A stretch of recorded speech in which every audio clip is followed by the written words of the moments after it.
Good morning everyone, welcome back to my channel. যেহেতু ওই শীতকালের মাঝে বরাবর আমি জবা ফুলের গাছগুলো প্রায় ছেটে দিয়েছিলাম, সেই জন্য এখনও পর্যন্ত সেরমভাবে ফুল দিয়ে উঠতে পারেনি, দিচ্ছে একটা দুটো করে। তো এখনও আমাদের মোটামুটি ফুল কিনেই পুজো করতে হচ্ছে। মিসেস মুখার্জি মোটামুটি 2-3 দিনে গ্যাপে গ্যাপে ফুল আনে, তো আমাদের সেটা দিয়ে সুন্দরভাবে পুজো হয়ে যায়।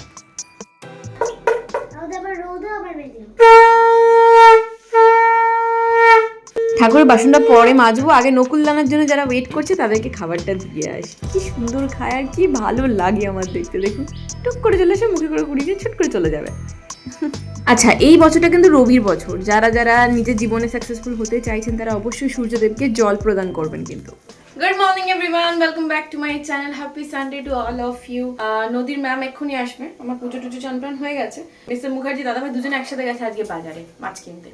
তো এখন আমি ম্যামের জন্য চাটা করছি। চাটা করে দিয়ে আমি যাবো একটু সুকন্যার বাড়িতে। সুকন্যা আজকে আমাকে ডেকেছিল, রবিবারেও বাড়িতে থাকে, অফিসে যায় না। তো বলেছিল যে তুমি মুড়ি খেতে ভালোবাসো, চলো কালকে একসাথে সবাই মিলে মুড়ি খাও। তো অনেক রকম চাট করে মুড়ি মেখেছে। এই এখানে কিন্তু আর মুড়ি খেতে কেউ ভালোবাসে না। কলকাতার মানুষজন মুড়ি খেতে খুব একটা ভালোবাসে না, সত্যি কথা বলতে। গিয়ে মুড়ি অনেক চেবাতে হয়, দাঁতে ব্যথা করে, অনেক রকম বলে।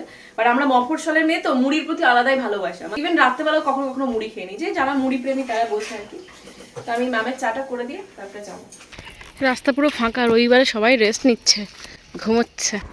আবার মুড়িটা দেখুন, কাঁচা লঙ্কা, পেঁয়াজ, শসা গাছ, তোমরা গাজরও খাও মুড়িতে, সব দিয়ে সুন্দর করে মুড়ি। সকালে আমার জলখাবার হয়ে গেল। আচ্ছা, এটা হচ্ছে দেবদ্বীপের মুড়ি। দেবদ্বীপেরটা অনেক বেশি, আমারটা কম। দেখুন আমি কত কম খাই, ওই জন্য ওর ভুঁড়ি আছে, আমার নেই। ঠিক আছে, আমার ব্রেকফাস্ট তো হয়ে গেল। এবার বাড়ি যাচ্ছি সবারই ব্রেকফাস্টের জন্য। সবাইও মানে বাড়িতেও সবাই আজকে মুড়ি খাবে। আবার দেখুন রবিবারে বাজার সব চারিদিক ফাঁকা। একটু আগে সুলতাদি আমার এখানে ছিল, এখন সুলতাদি এখানে চলে গেছে। এখানে সুলতাদি দাঁড়িয়ে আছে, আমার মিক্সার গ্রাইন্ডার বাস্ট করে গেছে। তাহলে সীমাদি আজকে তাড়াতাড়ি ছুটবে, তাই তো? সীমাদির আনন্দের শেষ নেই। আমি মাছ রান্না করবো বলে মাছটা জাস্ট মানে আদা বাটার জন্য আর কি মিক্সার গ্রাইন্ডারটা জাস্ট অন করেছি, আর ব্যাস টাম করে একটা আওয়াজ হলো, আর পুরো একদম চারিদিকে একদম, আমি তো পুরো বুঝতে পারছি, চোখের সামনে আগুনটা হলো, তো মানে আগুনটা উঠলো, ধমকা ইয়েটা। তো আমার এত, আমি কিছু বুঝতে পারলাম কোথা থেকে আগুনটা বেরোলো আলটিমেটলি, আর পুরো ফাট করে পুরো ফাটলো। যে মিক্সার গ্রাইন্ডার গেল। এবারে তো আমার গ্রাইন্ডার আছে, বাট আবার কি যাবে এখন সব বয়ে করতে। তো সুলতা দিক গেছে পূজার বাড়িতে বেটে নিয়ে আসবে। আর এই শাকটা রান্না করতে করতে আমার মাথায় এলো যে এই শাকগুলো কাসুন্দি দিয়ে খেতে হেভি লাগে। তো সুস্মিতার বাড়িতে বানানো কাসুন্দি আছে, ভাবছি ওর কাছ থেকে নিয়ে আসবো, নিয়ে এসে শাক দিয়ে খাবো। এই শাকটা অলমোস্ট হয়েই এসেছে, এবার কাঁচা লঙ্কা আর ওই সর্ষের তেল দিয়ে নামিয়ে নেবো, ব্যাস। আচ্ছা, এই পমফ্রেট মাছগুলো প্রথমে নুন হলুদ মাখিয়ে নিচ্ছি। কবে থেকে ভাবছি একটু একদিন তাওয়া পমফ্রেট বানাবো, আর সেই আর হচ্ছে না। সেই নর্মাল ঝোল ঝাল অম্বলি হয়ে যাচ্ছে সেই থেকে। এবার ভালো করে মাখিয়ে মাছগুলো ভেজে নেবো আমি সব। তখন মনে থাকেনি, এডিট করার সময় মনে পড়ছে একটু লেবুর রস দিলেও হতো। তেলও গরম হয়ে গেছে, এবার মাছগুলো আমি ছেড়ে দেবো এক এক করে।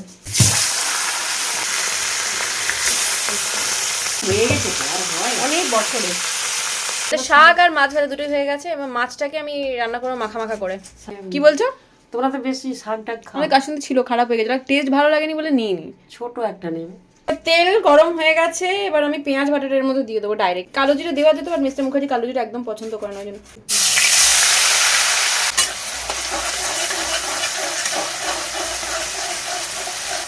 এর মধ্যে আদা, জিরে, শুকনো লঙ্কা, ধনে সমস্ত কিছুর পেস্ট একসাথে গুলে রেখেছিলাম, ওটা দিয়ে দিচ্ছি।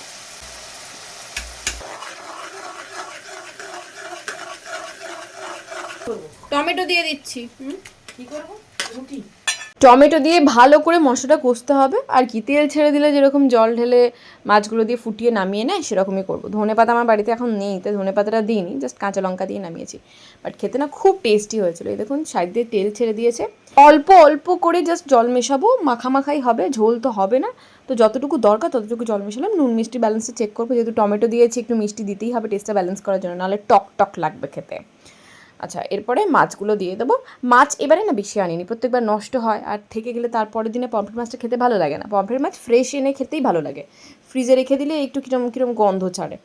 তো দেখুন ভালো করে ফুটিয়ে নামিয়ে নেবো, আর কি লাস্টে একটু ঘি দেবো। ওফ, কালারটা যা এসেছে না, সত্যি খেতে কিন্তু দারুণ হয়েছে। আমি নিজে রান্না করেছি বলে না, একদিন বাজেও হয় আবার ভালো হয়। এই দেখুন মাছের কালারটা জাস্ট দেখুন। ও ওয়াও, ঘি দিয়ে দেবো লাস্টে, ব্যাস। একদম শুকনো শুকনো করে ভাতে মেখে খেতে জাস্ট হেভি লাগবে।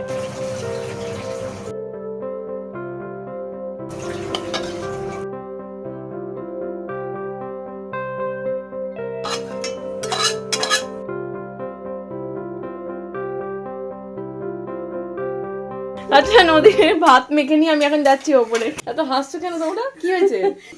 এত হাসছো কেন? বোমবাস্ট বোমবাস্ট কোথায় বোমবাস? এখন সব বোমবা আর কোথাও হচ্ছে না। ওকে, আমার রান্না বান্না কমপ্লিট, সাথে সবার খাওয়া হয়ে গেছে। নদীর হয়ে গেছে, বাবার হয়ে গেছে, মায়ের হয়ে গেছে, বাকি রয়েছে শুধু আমি আর মিস্টার মুখার্জি। ওর পুজো হলে তারপরে খাবো। তো দেখিয়ে দিই, আমার এতদিন শাড়িগুলো করলাম, রিলস বানালাম। তো এরপরে বাকি এই দুটো শাড়ির আমি আজকে রিলস বানাবো।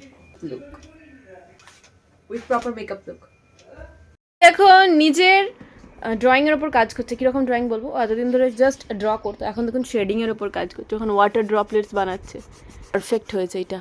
তাও ওর কাছে অত শেডিং এর জন্য অত পেন্সিলস নেই নানান ধরনের, যেরকম হয় না অনেকে এইচবি ফেচবি নানান ধরনের শেড ইউজ করে লাইনিং এর জন্য, ওইগুলো প্র্যাকটিস করছে, তাই তো নদী? আজকে হচ্ছে T20 ফাইনাল ওয়ার্ল্ড কাপের ম্যাচ। সবাই ভীষণ এক্সাইটেড, আমি জানি না কারণ আমি যখন কিছুর মধ্যে ঢুকে যাই তখন পুরোপুরি ঢুকে যাই, যখন ঢুকি না তো ঢুকি না আর কি। ডেফিনেটলি ইন্ডিয়া জিতলে তো এর থেকে ভালো কিছু হয় না, বাট তবুও ওই মনের মধ্যে একটা ভয় থেকে যায়, তো সেই ভয়টা দিকে না মানে এক্সাইটমেন্টটা আসে না আর কি যদি হেরে যায়। যাই হোক, আজকে প্ল্যান আছে যে সবাই আজকে একসাথে ইন্ডিয়ার ম্যাচ দেখবে। আমি কতটা পুরোটা দেখতে পারবো কিনা জানি না, কারণ কালকে নদীর এক্সাম আছে, কালকেই ফাইনাল এক্সাম, সেটা হচ্ছে বেঙ্গলি, দেন পরের দিন হচ্ছে স্পেলিং আছে, তারপরে কমপ্লিট। আপনাদের মধ্যে আমাকে কেউ কমেন্ট করে বলেছিলেন একবার যদি তোমার ভাত বাড়া বা পরিবেশন করাটা দেখাবে। আমি জানি না উনি কেন বলেছিলেন, হয়তো দেখতে ভালো লাগে, অনেকের অনেক রকম ব্লগের পার্ট ভালো লাগে। যেরকম আমার রান্নার ব্যাপারটা বেশি ভালো লাগে, যখন কেউ ব্লগে বেশ বিভিন্ন রান্না করে তখন আমার সেটা ভালো লাগে। তো সেই জন্যই ভাবলাম আজকে পরিবেশনের সেরকম দেখানোর কিছুই নেই। ওই তো বললাম শাকটা হয়েছিল সর্ষে বাটা দিয়ে, ওটা সাথে ওই ছোট ছোট বাটাপোনা মাছ ভাজা আর এই পমফ্রেট মাছ, আর ডালও ছিল, সেটা খাইনি। পমফ্রেট মাছ খেলি? এটা মামা রেখেছে। ভালো ভালো হয়েছে তো? তোমার কেমন লাগলো মাছটা? দারুণ হয়েছে আজ মাছের কারিটা।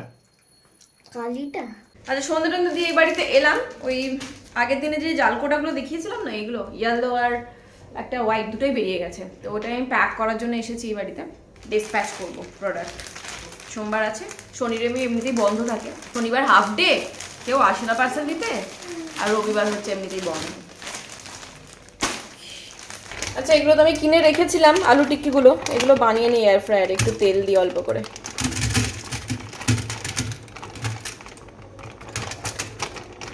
এগুলো প্যাকেট খুললে বেশি দিন রাখতে নেই, এটা একটা চাপ।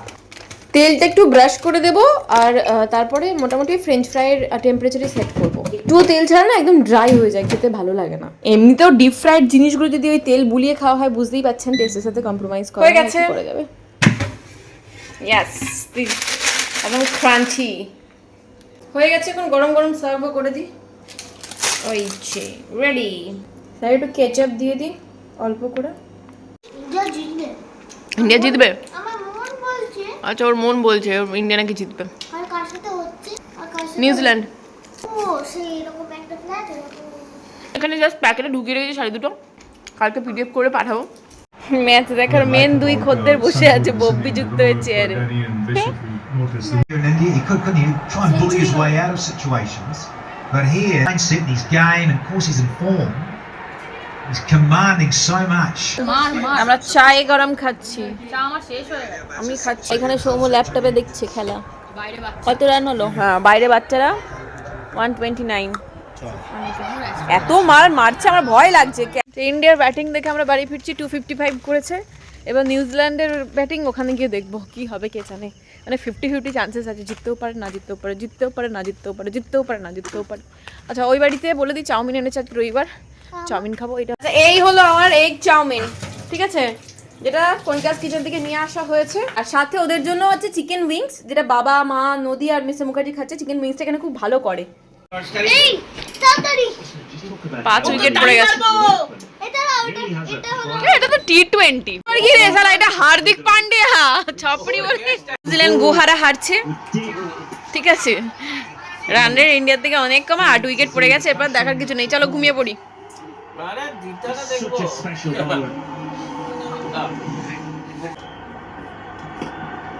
আবার একটা বোল্ড হবে পড়বো, গম ফাটছে। To win the T20 World Cup in their hometown, so it's a fantastic performance for India. Capture করব কেন bomb ফাটছে। But it's India. With a massive one-way traffic jam. এই সৌমেন বেরো, খুব তো বলেছিলিস হেরে যাবে। ইন্ডিয়া জিতলো। ও সৌমেন আন্টি মারো। ও এত করে চেঁচাচ্ছে। পরে রিয়াকশন বেরোচ্ছে কেন? হয়েছে পুরো বোমের গুব্বারা ফুটছে পুরো। রোমান আন্টি বলেছিল হেরে যাবে, নিউজিল্যান্ডের আগে খেলতে পারবে না। আমি সোমেন আন্টিকে পেটাবো। আচ্ছা